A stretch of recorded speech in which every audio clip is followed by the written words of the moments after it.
हमारे अखिल विश्व गायत्री परिवार के द्वारा 1997 के अंदर 108 कुंडी गायत्री महायज्ञ और राष्ट्रीय एकता सम्मेलन आयोजित हुआ था। उसके बाद में 24 कुंडी आयोजन 2007 में हुआ, लेकिन 108 का बाड़मेर जिले को ये परम सौभाग्य शांति कुंज और हमारी जो इस समय संचालिका है आदरणीय शैल जी, उनकी आशीर्वाद से और परम पूज्य गुरुदेव वंदनीय माता जी के सूक्ष्म संरक्षण में ये सौभाग्य हमें इस वर्ष पुणे मिला है। तो किस तरह की तैयारी चल रही है, कितना जोश श्रद्धालुओं देखने को मिल रहा है? इस 108 कुंडी गायत्री महायज्ञ और संस्कार महोत्सव को लेकर के पिछले लगभग 2 महीनों से हम लोग विभिन्न प्रकार की तैयारियों में प्रयासरत हैं, प्रवृत्त हैं। कुछ 2-2, 3-3 व्यक्तियों की टोलियां बना करके बाड़मेर, जैसलमेर के गांवों में गई है और वो इस कार्यक्रम का निरंतर रूप से प्रचार प्रसार कर रहे हैं। शहर के अंदर भी लगभग सभी वार्डों के अंदर हमने दिन में आहुति यज्ञ और शाम को दीप के कार्यक्रम किए हैं।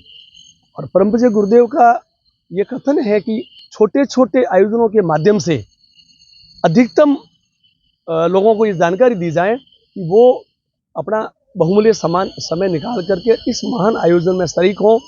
3 दिन के इस यज्ञ में वो यहाँ बैठ करके आहुतियाँ प्रदान करें, पर्यावरण की शुद्धिकरण के लिए, राष्ट्रीय एकता के लिए और आज की विषम परिस्थितियों को ठीक करने के लिए इस योग का आयोजन किया जा रहा है। और 22 दिसंबर को करीब 2500 महिलाओं के द्वारा एक विशाल कलश यात्रा का आयोजन किया जाएगा।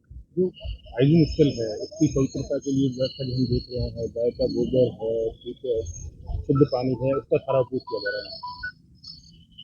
गायत्री परिवार जिसकी स्थापना 1926 में हुई थी, तो मैं कहना ये चाहता हूँ कि परम पूज्य गुरुदेव के द्वारा प्रारंभ से ही एक परंपरा रही है, एक टेंडेंसी रही है कि जहाँ भी 5 कुंडी, 9 कुंडी, 24 कुंडी और 108 कुंडी और उसके बाद में 1008 कुंडी जो एक अश्वमेध कहलाता है, सभी के कुंडों का निर्माण और उसके बाद में वहाँ लेपन वगैरह सब गोबर और मिट्टी के द्वारा किया जाता है।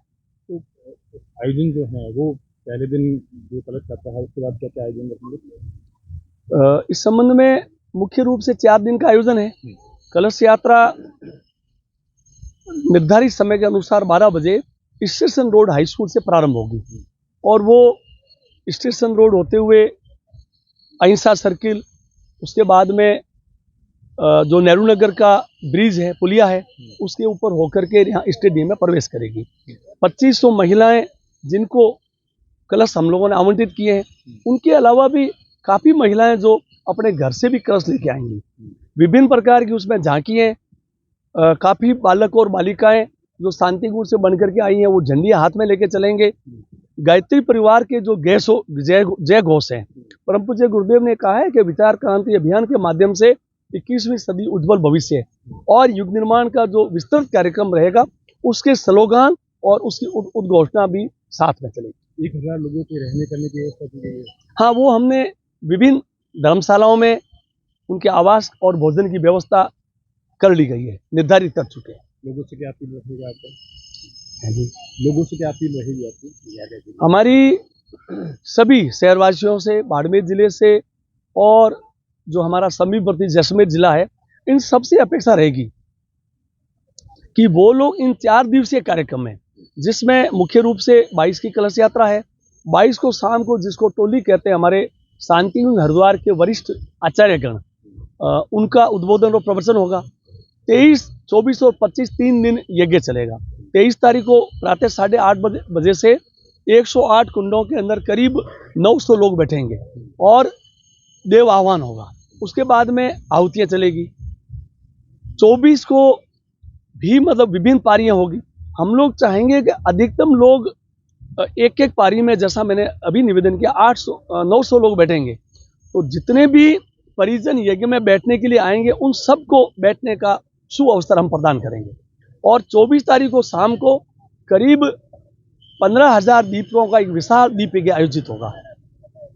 उस दीप यज्ञ के अंदर इस समय जो गायत्री परिवार के हमारे सह प्रमुख हैं और वहाँ देव संस्कृति विश्वविद्यालय के कुलपति हैं डॉक्टर चिन्मय पंड्या, उनकी गरिमा में उपस्थिति रहेगी। चिन्मय पंड्या जी देश और विदेश के विभिन्न विश्वविद्यालयों में, विभिन्न संस्थाओं में भारतीय संस्कृति के प्रचार प्रसार के लिए अपने कार्यक्रम देते हैं। बाड़मेर का परम सौभाग्य है कि वो यहाँ पे अपना समय दे रहे हैं और उनका उद्बोधन रहेगा। 25 तारीख को 108 कुंडी गायत्री महायज्ञ की पूर्णाहुति होगी। तो हम लोग चाहते हैं कि एक सभी प्रकार के लोग इस कार्यक्रम के यज्ञ में, दीप यज्ञ में और प्रवचन में अपनी भागीदारी सुनिश्चित करें। ये एक विशेष बात है कि गायत्री परिवार में यज्ञ में बैठने के लिए किसी भी कुंड का, किसी प्रकार का कोई शुल्क नहीं है, कोई बुकिंग नहीं है। जैसे जैसे लोग श्रद्धालु साधक आएंगे, हम उन्हें यज्ञ में बैठने का अवसर प्रदान करने का सुअवसर प्रदान करेंगे। और इस कार्यक्रम के लिए हमारे बाड़मेर जिले की पूरी टीम संलग्न और प्रयासरत है।